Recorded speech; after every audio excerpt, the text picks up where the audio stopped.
So I'm reading this. There's allacronyms.com, and all I did was I just typed in Google caulk and gauge, Yeah. and it came up with gauge caulk joint with the abbreviation GACG or CJ. Sorry, and it basically says the definition of is a gauge caulk joint, which to me all that means is it is a dimensional caulk joint. Right. But it's still a caulk joint. Right? Yeah. Okay. Yeah. So Well, I will have. We will have the last word on that so one. says we. No exceptions, my ass.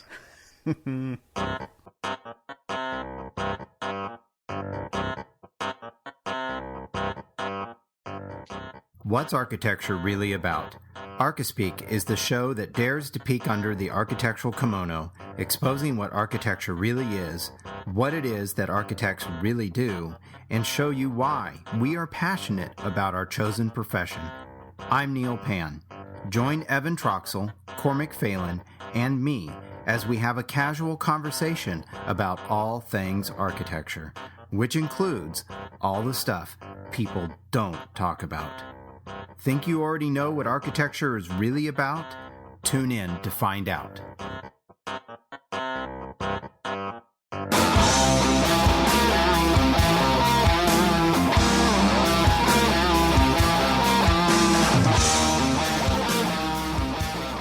It's time for some Archispeak. So welcome to episode 25 of the Archispeak podcast. I'm Neal Pan. I'm Evan Troxell. And I'm Cormac Phelan. So, Evan, do we have any friends of the show to announce this episode? Yeah, we have two friends of the show, and this week we have Matt Montgomery, who I think he followed Nick Renard's lead from last week, and he donated $20.14. Awesome. So That's great. thanks, Matt, and we really appreciate it. And then we also had a donation from Sam Cleveland, and $25. Thank you guys very much. We appreciate it. And you guys are awesome. And if anybody else wants to get their name read on the Archispeak podcast, at archispeakpodcast.com/donate. And we'll read your name on the show. So thanks. All right. So this week, what are we talking about? Well, we got an email, right, from a listener. That's right. Steve Hall. Steve Hall. We also posted a blog post because he kind of got super nerdy on the pens. On the pen and the and the moleskin and what kind of moleskin, and it was awesome. So we posted that on the blog. If you guys haven't read that, go to archispeakpodcast.com/blog and check out his post on the perfect setup according to Steve Hall. It's very cool. But yeah, we got an email from him regarding the topic of spelling, and I thought his email was a crack up. I've never heard this before. Have you? No. No, he says he wanted us to talk about spelling and grammar, and that he has a friend that says he doesn't want to hire an architect with good spelling because architects are supposed to be creative. So you don't want one that follows rules and can come up with creative interpretations of the spoken word. I have never heard of that. Never heard that. That is crazy. Because I'm the opposite. I mean, I'm the opposite when it comes to spelling. It's funny because everybody in my studio knows it. And it's totally a curse. It might not be a bad curse, but it's a curse nonetheless. I can pick out a misspelled word from 20 feet away on a sheet. And usually, what's funny is it's usually in the title or like the client's name where we screw up stuff like that. I think it's hilarious. I was actually just reviewing a couple of portfolios that people were going to send off for their graduate school. And I'm flipping through, and they're like, well, this is just a rough draft. And I'm like, I'm glad this is a rough draft. And they're like, what do you mean? I'm like, all of the misspelled words in here. And they're like, what? Spell check didn't pick that up. I'm like, look, if I can pick it up, somebody who takes pride in the fact that I can do a full paragraph that's one sentence, no punctuations, then you got to fix this. Well, according to this email, I should be the most creative architect in the world because I'm a horrible speller. So probably anybody that's paid attention to our Twitter feed or our Facebook page can probably attest to that, because I'll drop misspellings here or there and totally miss them, But fortunately, I can blame most of it on autocorrect, which is sometimes true. But no, you even spell your name wrong. Yes, yes. Where's the I? You can blame my mother for that one. I'm sorry. It's not too late to change it. Yes, it is. So okay. So Neal, you suck at spelling. Thanks for qualifying. And yeah, and Cormac, you suck at grammar. Yes. And I'm good at both of them. All right. Awesome. Got a good mix. So, Neal, you should be the busiest of all of us. Yeah, which is not true. But I didn't mean it that way. I'm sorry. I really didn't mean it that way. It's okay. You could be like, man, what an ass. Yeah. Cormac, coming from you, I expect that. I expect that. Yeah, I have to. Yeah. All right. So he says his last paragraph. He says he just wants to know if it's a 2 square foot house or a 2 square feet one, and do we really mean flashing, counter flashing, base flashing, cap flashing, roof flashing, coping, parapet, cleat, reglet, or fry reglet? Trademark. Oh, and it's gauge, and he misspelled gauge, right? He misspelled G-U-A-G-E. If you look up the word G-U-A-G-E on Wikipedia, it says it's a common misspelling of the word gauge. That's all it says. It's hilarious. And then it says it's never cock, with no exceptions. And I don't get that. Yeah, I don't get that either, because he'll have to contact us and let us know. He's going to have to follow up Yeah. with the podcast here with all this talk, and he's going to have to back up this claim.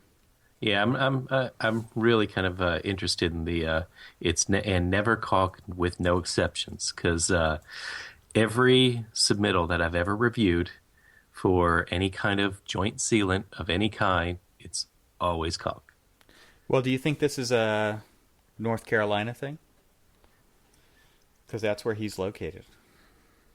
I don't know. I mean, you've been all over, right? I mean, I'm pretty close to North Carolina, and I've worked in Florida and all right, we need Alabama, some feedback. And yeah, we need some backup here. Yeah, so yeah, we're gonna have to. He's gonna have to quantify that. Not only is he gonna have to quantify that, he's gonna have to call us and leave a voicemail to quantify that. That's right. I think that would make sense. All right, so Neal, do you want to give out the voicemail number? Sure, I can do that. 415-484-8496. So, Steve, give us a call so we can have some fun giggling at the Google Translate. Or anyone else who has a part of this that they want to talk about. We would Absolutely. Anybody call, leave a message. So the topic of spelling comes up a lot in an architecture office because, in my office there's a lot of people and most of them suck at spelling, and at smelling too. And I take another drink, Evan. I've always wondered, why is it? I mean, because he brings up a valid point here, for this podcast at least, where he says you don't want to hire an architect with good spelling because architects are supposed to be creative. So you don't want one that follows rules. Oh, but I don't see I don't. Wait a minute. Just because. So does that mean everyone else is more creative? I don't equate spelling, ability to spell, with lack of creativity or just following rules. Well, I think that this kind of plays into the conversation you guys have been having on LinkedIn with Jeff Stafford and the way that language is changing because of texting and short form messaging with Twitter and abbreviations and one of the things I had a conversation lately with some language isn't changing, communication is changing. Yeah, language. well, yeah, yes and no. I mean, language is always changing, and I think one thing that I was brought up was that linguists are actually really excited with how fast things are changing. I've talked to my wife about this too, and she can't stand when people are misspelling and using abbreviation stuff. She's like, what's happening to the English language? It's no longer, it's not sacred. There's words mean things, and people pass right by that part of it. But then there's these new things, there's all of the stuff that was kind of brought about by texting, and we see it all the time in Twitter with all the LOLs. And LOL can mean 5 different things now, and I think this is kind of interesting. It can? Yeah, I mean it could be embarrassment. It doesn't have to actually mean laughing out loud, right? It could be like, oh, I stepped in dog crap, LOL. It's like, well, it's not really, I said it, but I'm kind of embarrassed to mention it, I think that happens a lot now, where we're seeing how, especially teens, but in our offices, we've got people in their 20s, and it's their main form of communication, right? To text message. So yeah. It's interesting. I do agree that it is interesting, and I also agree with my wife that people are changing or losing the meaning of words at the same time. And with architecture, we have a specific vocabulary, and I've been working on a blog post about this where we turn a lot of people off with our Archispeak, right? Right. I mean, that's kind of what we started talking about in episode 1, where it's words that are made up to make you feel like you're not part of the architectural community. Right. And it does it to those of us that are architects, yeah, too. Right. What the hell is that person saying? Yeah, so I mean, I think the topic of language is an interesting one, and it's on our drawings, and it's on our websites, and I think a lot of times we're not thinking about who our audience truly is, and if we are in an interview, we should really be thinking about it, the kinds of language, the type of language that we're using when we're speaking to people. Oh, absolutely. What's said, what's not said is critical, especially when you're meeting with a client.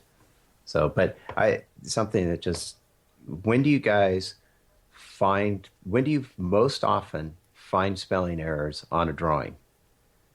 Oh, after it's been submitted, right? Oh, yeah. or as it's being plotted, right? As it's coming out the plotter, and you're on a deadline, and it's like, I don't have time to reprint this, and it's like, because you're standing over the plotter waiting for the sheet to arrive, and boom, there it comes, and you're just looking at it, and oh, geez, there it is. What's the name? There's got to be a name of that law. Murphy's Law? No, I don't think it's Murphy's Law, but it's not Murphy's. We should name that. It's the Archispeak Law. What were you going to say, Cormac? No, I was just going to say, I don't normally stand over the printer, only because... You have people for that? No, it's because I've convinced myself that I've already corrected that word. And so it's because it was a red line on a drawing, right? Oh, yeah. So it's already been picked up. And then sure enough, you're sitting there, when you get the RFI, well, what did you mean by Gauge? Way to bring it back. Well, you guys, nowadays, I guess most people have the laser plotters, so they we get have electrostatic printers. Yeah, okay, so everything comes out pretty quick. But I mean, do you remember when we had the ink jets? Yeah. And they would just go back and forth, and they kind of line by line. So a 24 by 36 or 30 by 42 sheet would take like 10 minutes a sheet to print. Well, and that's like the worst feeling in the world, because as you watch it appear line by line, it's like, oh, that's wrong. Oh, crap. And then it's like another 5 minutes of torture before the sheet will even drop out of the plotter. After you've hit cancel 14 times. Yeah, exactly. Right. You see it. You see the line come across and it spells the word wrong, and you're like, mother, please. And then you're hitting cancel. It's just like, come on. Well, I always used to tell my students, I used to say SOS, save often, stupid, right? And it was like, how much work do you want to have to redo? And this would lead into the discussion of, how often do you save? When does the printer run out of ink? Or, it runs out of ink when the project's due, right? Yeah, of course. Your deadline when you're printing the exactly. final set. You run out of hard drive space, or the hard drive, it always does it right when you need it. And it's the same thing when it comes to spelling, right? You find it when it's practically too late. Yeah, after you've hit send in your tweet. Yeah. Yes. Damn it. There's a great Tumblr out there. I think it's called something about autocorrect. We'll have to find it and put it in there. Oh yeah. People post that all the time. It's great to see. And I've never really done anything that bad other than, the theirs and the there and the there. Oh, there's so many of these. Oh, it's hilarious. I'm just going through reading stupid autocorrect, FU autocomplete. Damn you autocorrect. WTF autocorrects. Oh, okay. All right. And that's actually becoming the go-to excuse for bad grammar, bad spelling, and things like that. Oh, that was autocorrect. It's like, I just said that. That's exactly the point. Yeah, exactly. Do that all the time. Although sometimes it's real. I mean, my wife complains about that all the time. Autocorrect changing words to something else. Oh yeah. I mean, that happens. So, but then it's Twitter. So it's like, well, that's I'm on my mobile phone. I've got fat fingers and shit. Yeah. It happens. Yep. Move on. Nothing to see here. Well, I do think that words matter. I have kids, right? So I'm constantly telling them, think about what you say. Think before you speak, because words have meanings. And there's a lot of times on drawings, it's like whoever's drafting it, autopilot's on. They're not even thinking. They're just on the assembly line. And I mean, that's also probably another topic we could talk about sometime, but it's like, I want people to use their brain. And I to me, not only is the drawing a presentation of your work, and it has the ability and can be a piece of art, but that extends all the way down to the words that we put on that sheet as well. But even more importantly, it's a contract document. Mm-hmm. Even your misspellings are now part of the official contract. Your permanent record. Exactly. Well, dun dun dun. Right. Cue dramatic music. Right. You can edit that in, right? Yeah. Done. Perfect.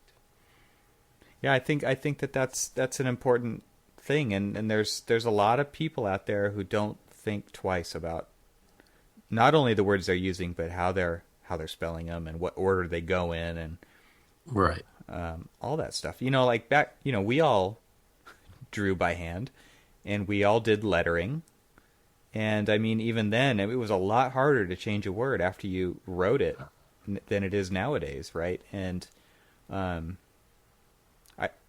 I guess maybe that helped me back in that.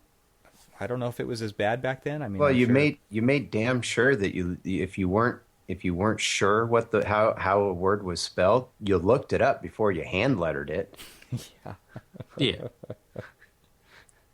I mean, because you're writing it's not like you're just banging away at the keyboard here. I mean, you literally had to hand letter every single, anything on the page, right? Anything. Right. You wrote it. You actually drew it. So for those of you that just think that was crazy, well, yes, it was, but that was the only way to do it. Get off my lawn. Get off my drafting table. Get off my drafting table. Oh my! We're gonna make that into a T-shirt. That's our next shirt. That'll be our next shirt. And we'll have a silhouette of Neal pointing a T-square at somebody. Kind of like his Walker. With his glasses like down on the end of his nose. Old man rule, man. Yeah. All right. Well, I was going to lead with or go with speaking of using language, kind of leads into the second thing we were going to talk a little bit about was the article that I think we found this originally on LinkedIn, but it was New York Magazine where I guess Evan Spiegel of CEO for Snapchat's response to Eric Zuckerberg's email to him from, I guess this was in November 2012 originally. No relation, by the way. Just because you share a first name? Yeah. Okay. And there's certainly no resemblance in the wallets either. That's right. Yeah, no. No. Well, if you're rich enough that you can feel confident to turn down $3 billion, yeah, he's definitely not an architect. Monopoly money. Yeah, I don't understand $3 billion. But anyway, so Eric Zuckerberg, for those that are unfamiliar with this story, Mark Eric Zuckerberg. Mark. Oh, excuse me. Yes, I'm sorry. You can edit that out. Mark Zuckerberg sends Mr. Spiegel an email back in November 2012 that says, and I'll read it. It says, "I'm a big fan of what you're doing at Snapchat. I'd love to meet with you and hear your vision and how you're thinking about it sometime. If you're up for it, let me know, and we can go for a walk around Facebook HQ one afternoon. Mark." So Evan's response to this is, "Thanks, smiley face. Would be happy to meet, dash. I'll let you know when I make it up to the Bay Area." And, so instead of what you might think would be like a response, Mark Zuckerberg's emailing you, you might consider like responding and saying, praise him as the CEO. Absolutely love to meet with you at your earliest opportunity. Sure, be on the next flight to San Francisco, something like that. No, instead he just kind of blows him off and does it with a sentence fragment and bad punctuation and a smiley face. And it's like, is that really proper business etiquette and or communication? Right? I mean, that kind of goes, well, it goes back to what Evan was saying about, the language is changing. Well, that's not even real language because you said bad punctuation. There's no punctuation in that. There's not a period, not a comma. There's nothing. You're right, actually. That's true. Words aren't capitalized properly. I mean, and it's kind of ridiculous, not in the sense that he's kind of blowing off Mark Zuckerberg. That's neither here nor there. I mean, but if you have a CEO of a company and in this particular case, and he probably didn't know it at the time, a potential suitor for possibly buying out your company, right. You'd want to give them, a reasonable courtesy, so the courtesy of just responding back to them and saying, thank you, Mark. Great to hear that you enjoy what we're doing. Something. Right. But I guess the question really is, and we'll get more into kind of what this article gets to. But I mean, my question is this standard communication amongst the 20-somethings or teens? Because they're so they grew up texting, and is this acceptable? I guess is the question. Well, see, this is a text response rather than a proper email response. Email is, I guess in a way people are starting to look at email as more of like the formal, used to be the snail mail type thing where, you would use their first name and you would use proper, spelling, and it would be a more, kind of polished document. Right. Versus in text, it's like, yo, what's up? And, Whoa. What was that again? What? Yo, what's up? That was your last text to me. It was not. That was maybe a text to your son. Or his text to you, maybe. But I guess, all right. But if you and I are texting back and forth, maybe that's fine, right? But when it's somebody you don't know and a CEO of Zuckerberg's, notoriety. I think he was just being himself. I mean, well, there's a bit of decorum that's starting to slip away from, modern communication. It's changing. It's disappearing. There you go. You were talking earlier about your wife and how it frustrates you, or how it frustrates her about, all the misspelled words and stuff. I mean, think about my school teacher wife who, all she does is sit there and preach all the time about proper spelling, proper grammar, and everything else. And she sits there and she reads all this stuff, and she's every once in a great while, she'll read out loud, somebody's Facebook post or something like that, and she's like, "Oh man, these people are 40 and they can't speak English." Right. And it just burns her. And it's bad to say, but I mean, if you read, a lot of correspondence back and forth, like interoffice correspondence and stuff like that, that's what you get. It's like, thanks, smiley face. Yeah. Oh, I hate that email. Never send me an email that just says thanks. No, yeah, don't do that. Don't waste your time. Right. I already know. Yeah. Yes. I was the one who sent the email. I sent you good information. You are welcome. You're welcome. Thanks. Yeah. No need to respond. Well, have you guys seen the? I just put the links in there for the website. 3 sentences, 4 sentences, 5 sentences. It's pretty funny, but what it is, there's a lot of people. This is a New Year's resolution, I think, for a lot of people.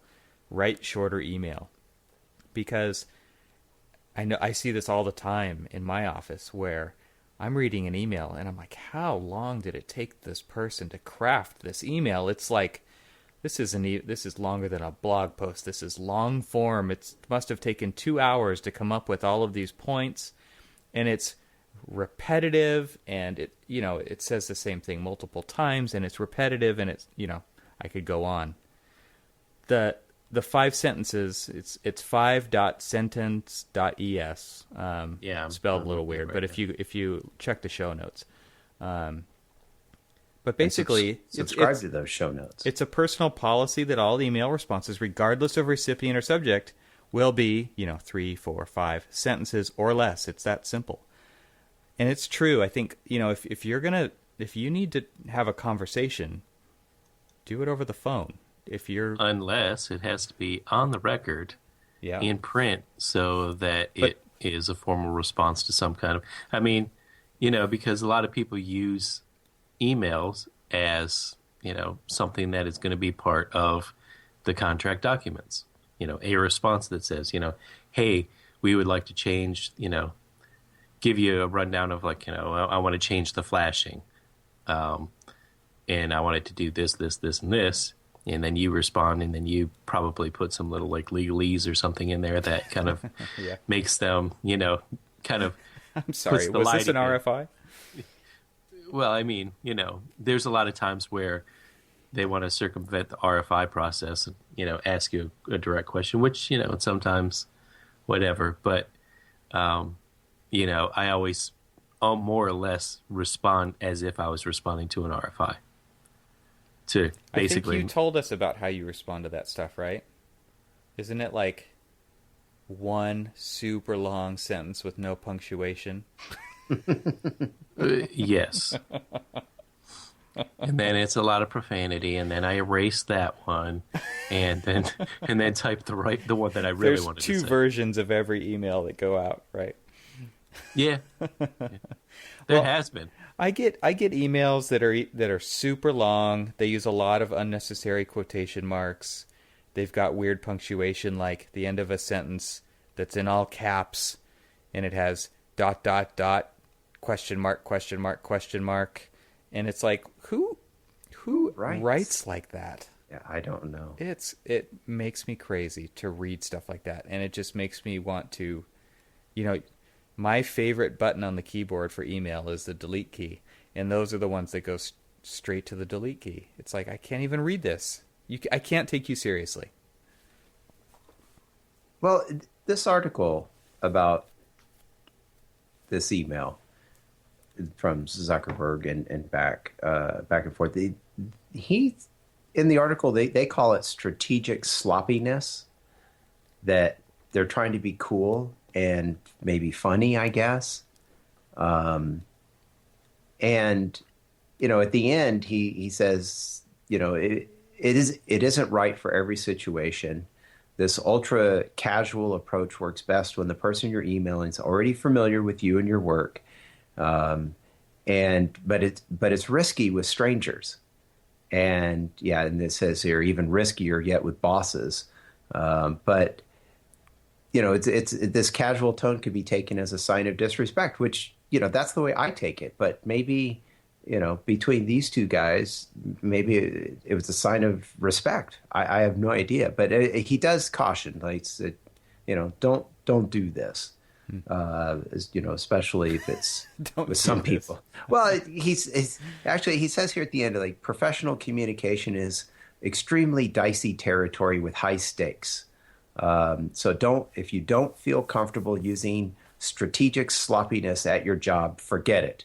If you're uncomfortable with emails, if you're uncomfortable, your emails will come off as forced anyway, which kind of defeats the purpose. Yeah.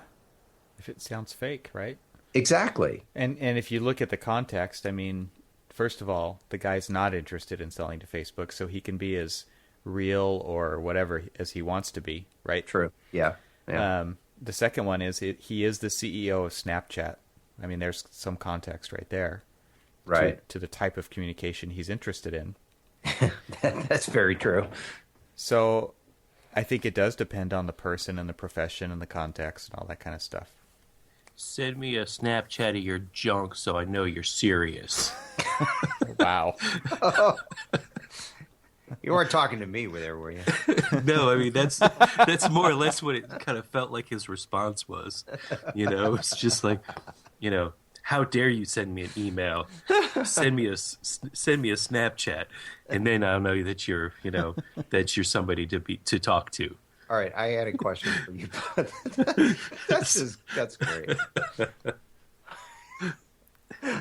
There's your intro. No, I got a question for you guys. Do you ever use? I don't use Snapchat. Do you guys? No, I don't know what the hell it is. I don't know what it is either. Okay, I mean, I don't feel know bad is, now. I know what it is. All I know is that they just messed up Instagram with doing the little, private, photo messages and stuff. Oh, yeah. So now you can send private Instagram messages. So you can send your junk to Zuckerberg if you want privately, I guess. There you go. Nice. Is that it? It's all about, the proper tone of your junk. Jeez. All right, wow. Back on topic. Or else the snowball begins. Well, I mean... Where's the scratching needle when you need it? Honestly, Evan, it sounds like, you and I and possibly even you and Neal are maybe a little different on this, whereas you're talking about as an evolution of conversation. I more look at it as just, in a way, I love this term that I heard a long time ago and have used it pretty much ever since. I just look at it as a dumbassification of, the English language. I mean, we're getting to a point where it doesn't really matter. I mean, the thing that frustrates me the most about Twitter is if I'm trying to say something, obviously it wants me to be very succinct with it and, be, short and sweet, but I can't, if I have to do 143 characters, then I have to go back. You get 3 more than I do? No, I'm just saying that it just, if he's special. Yeah. If I can't fit the 140 characters and it's forcing me to basically go in and like dumb down a word, it's like, oh, they'll know what I mean. I'm going to spell, something some other way and stuff. It just irks me that I have to, I mean, spelling I'm pretty good at. Okay, punctuation, whatever, grammar, whatever. But it just irks me that you have to kind of dumb down your words to converse with people. And that's how today's communication is. I kind of find it's kind of an art form. When I think about it, because usually what I'll do is I'll type something up and it's too long, but I know it's too long, but I just write it out anyway, just so I can get my thought out there. And then I spend time editing it.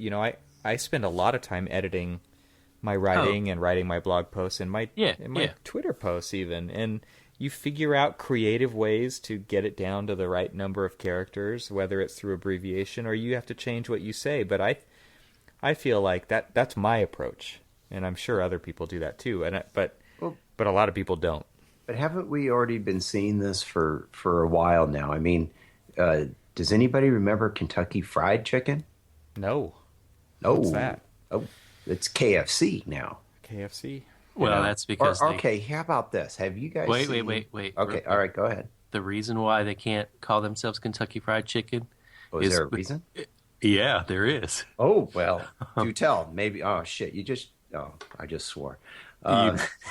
You probably don't want to know this, but it's because there was and I don't know if this is, a myth or whatever, but somebody was telling me that the reason that they can't use it is because they weren't selling actual chicken.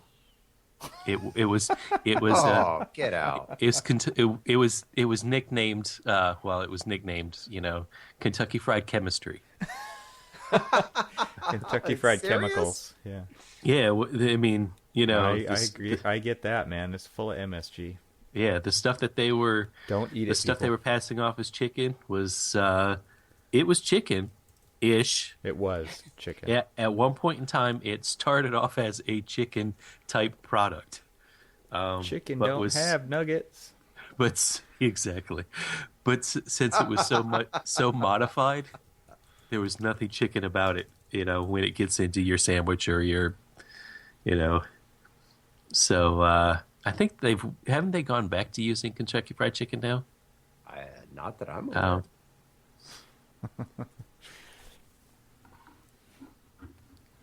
But anyway, I don't know. I'll have to look that up. We'll look that up and see if we can. I'll put the link to KFC's Wikipedia page in the show notes, and we can go read up on that. But okay, so I've got another one. Has anybody seen what I think is the most recent Jack in the Box commercial about the social media intern? Nope. Oh, okay. Well, this we'll have a link in the show notes for it. But Jack is walking down the hall in the office, and this social media intern comes up and basically says something to the effect like, "Oh, have you seen all these suggestions everybody's posting to the website? It's AMAZ." And he says, "Ing." Because I guess that's his next tweet. Yeah. That's it's AMAZ. And I'm like, yes, really? Okay. And so, his comment back is "ing." And then later she goes, she says something about, she goes, "Oh, is that where you got this idea for that clock band or something you wear on your wrist?" And he goes, he's like, and I may be saying that wrong, but he goes like, "My watch?" And he's like, "Oh no, that was invented a long time ago." And her response is, "What, like in the 80s?" But so anyway, that kind of goes to this, 20-something sort of social media, person and how they communicate, right? That's what we've been talking about. So all right. So are you saying we're getting old? Yeah. I don't know. Are we? Or or is the English language changing and we're just not adapting? Yeah, good question. I don't know. So I don't know. My 13-year-old is this. When you start putting this crap on your drawings, then well, it's like, are we gonna are we gonna start doing general notes in 140 characters or less? No. So at the end of all of my demo notes, I'm going to put LOL. JK. Well, I remember Steve Jobs' emails were always super short, right? They were always like one word. Yes, no. Right. Sounds good. Really short. You only have so much time in the day, but when you are working on, like Cormac says, when you're working on a legal document, it's entirely different. Or a request for proposal or doing an interview. You do have to choose your language wisely, and you've got to have people check it, and there's all kinds of ramifications that come along with it. So, yeah, and I think there's a little bit different, and I don't necessarily think that, well, I don't know, I'm not quite sure how to really read Steve's email. I mean, is he saying that, an architect with good spelling? I don't know. I'm when you have a casual conversation, I mean, you can shorten it and it can be whatever it is. But you're right. When it's professional time, you got to act professional. You got to be professional. It's got to sound and look professional. Unless you're the CEO of Snapchat. But that doesn't mean Archispeak either.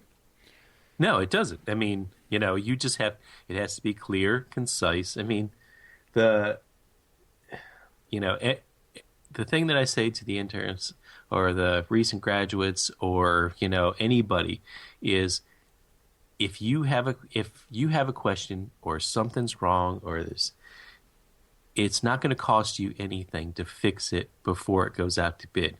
Once it goes out to bid, it's going to cost you. When it's caught in the field, it's going to cost you. Fix your mistakes, fix your spelling, make it clear. If you have a question, they're going to have a question. Yours is free, theirs is not. Well, the other thing too, and I think you mentioned it earlier about when you were talking about email, but if you're pounding out an email and you're having a tough time writing it out, if you're trying to ask a question, and this is separate of say an RFI or something like that, or but it's like, you know what? Pick up the damn phone. Everybody's so scared about calling somebody to get an answer or to work something out. If you're working with a consultant, and because we all are so used to just shooting emails, figure, well, that's sometimes a quicker form of communication. So I guess what I'm trying to get at is that, pick your medium, and sometimes picking up the phone, making that call, and a 2-minute conversation solves way more than you can do in like spending all day going back and forth through email. Yep. Totally agree. And that's a good, but sometimes email's better. It's like if you need to ask a simple, quick question, you need a yes or no, or, something that, hey, what is this particular product or something? Send me a link to it. That might work better through an email, and you might get a faster response. And then you don't have to go through the whole, like, hey, what'd you do this weekend? Right? So you eliminate that. So, I mean, sometimes picking up the phone is good. Sometimes, shooting an email is better. And I guess, it takes some time, but, you figure that out eventually. What's the best way to do it? Yeah, there was a bunch of emails coming through one day. We were coordinating stuff between us and the structural consultant, and I just picked up the phone and called him, and I said, I'm going to respond to your 5 emails, but I just wanted to do it over the phone because I prefer to talk to you. And he said, thank you. I prefer that too.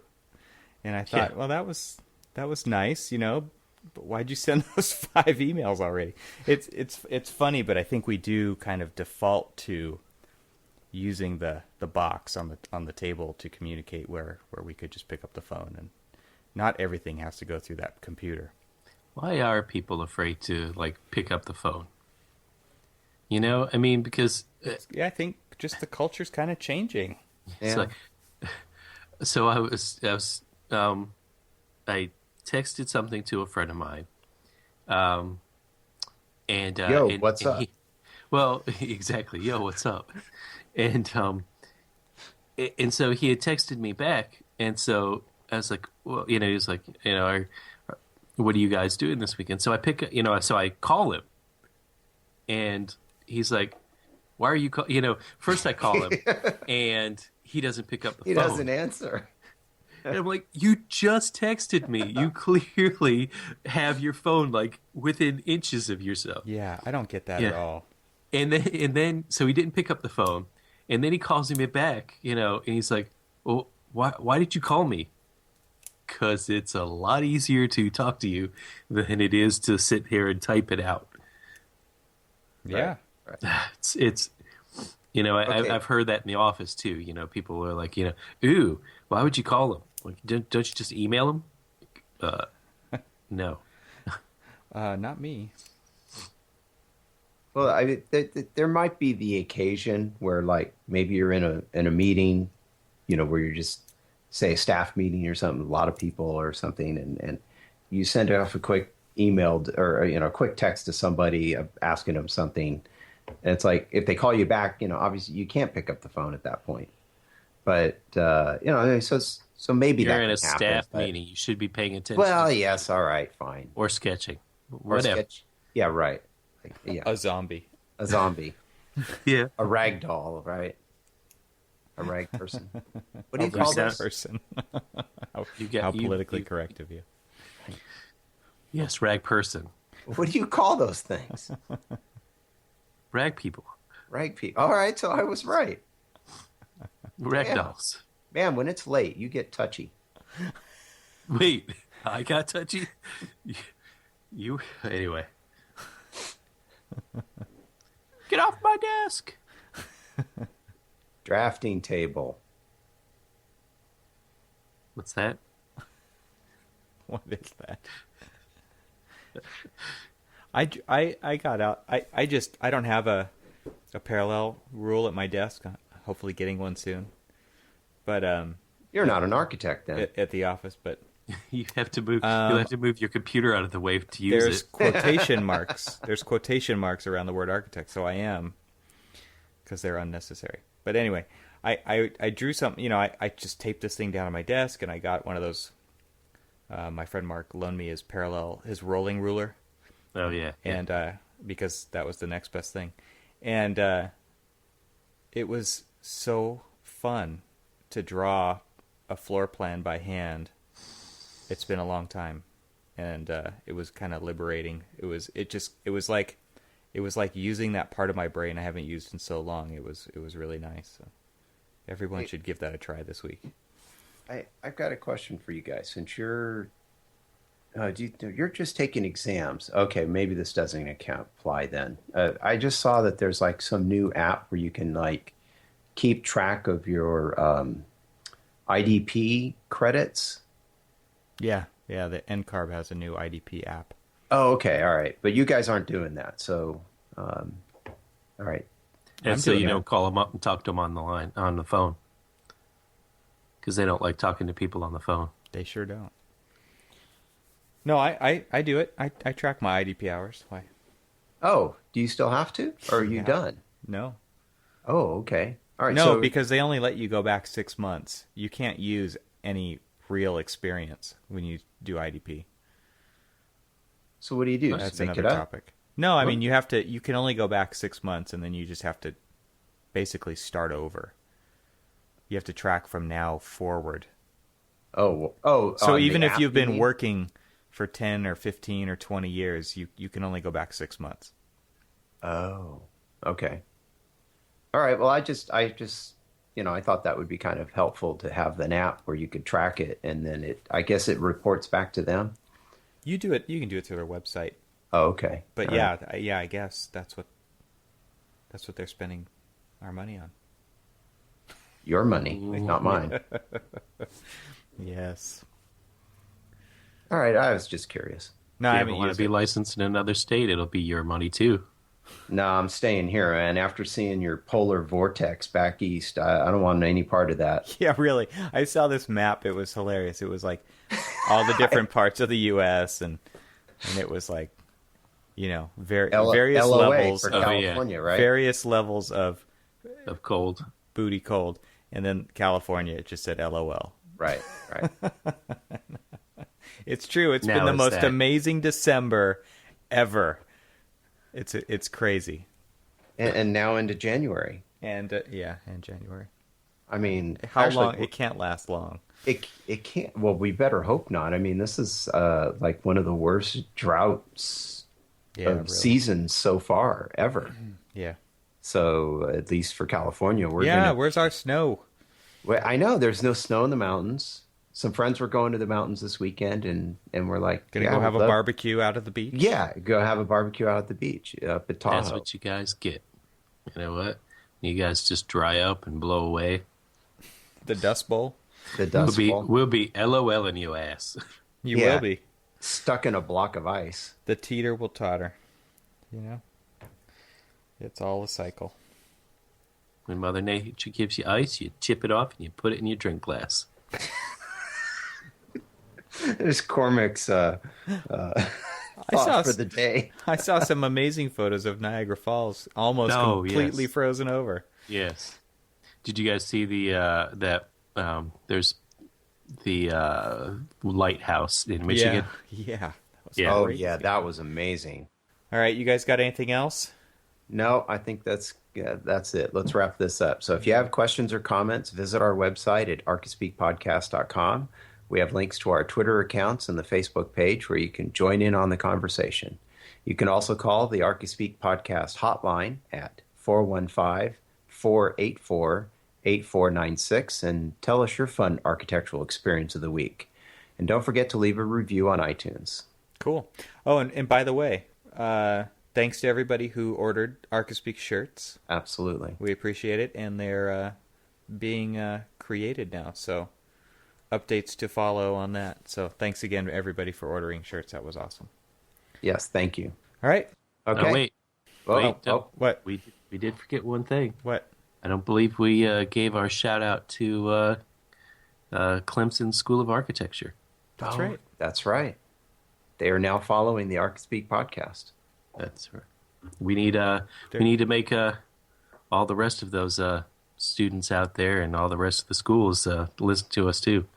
Pearls of wisdom from Neal will get you through the rest of your career. Oh, no pressure now.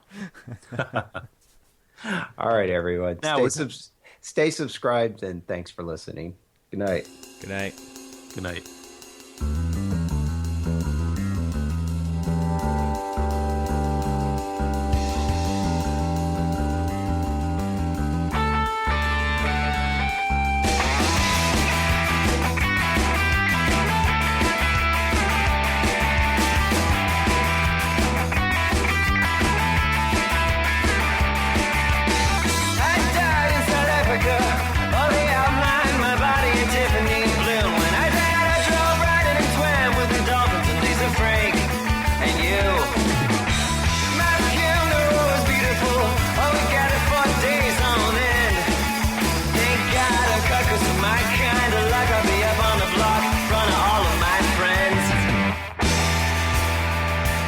What you get. This is what you get.